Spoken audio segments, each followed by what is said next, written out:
আসসালামু আলাইকুম। আমি সবসময় বলি ফলের সিজন আসলে যে কোনো ফল গ্রামের বলেন শহরের বলেন সব ফলই আমি খাওয়ার ট্রাই করি। তো সেরকমই গ্রামের একটা অবহেলিত ফল, এটা হচ্ছে গাব বলে আমাদের দেশে।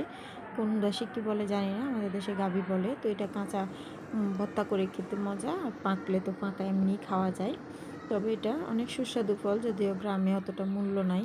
আমরা শহরের মানুষ অনেকে চিনেও না, কিন্তু আমরা তো গ্রামে বড় হয়েছি, যেহেতু আমরা গ্রামের স্বাদ শহরের স্বাদ সবই ফিল করছি, তাই আমরা চিনি এবং এটার স্বাদটা আমাদের ভালোই লাগে খেতে।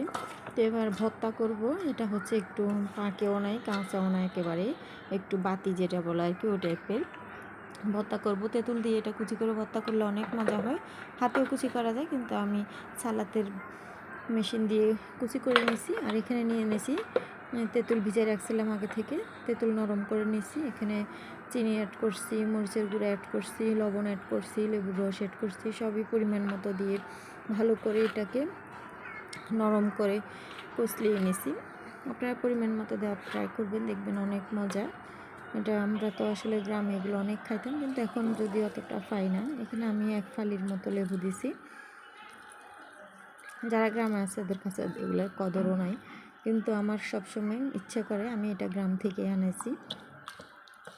ভালো করে চটকাই নিব, তারপরে চটকিয়ে তারপরে এটার সাথে গাবগুলো অ্যাড করে ভালো করে মেখেই তারপরে খাবো। অনেকে সরষের তেল অ্যাড করে, এখানে আবার আমি একটু পোড়ামরিচ অ্যাড করছি, যেটা ফ্লেভারটা আমার সবসময় ভালো লাগে।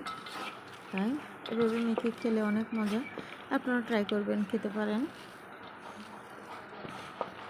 আসলে এক হাতে ধরে আরেক হাতে ভিডিও করতেছি, এই জন্য একটু নড়াচড়া হচ্ছে।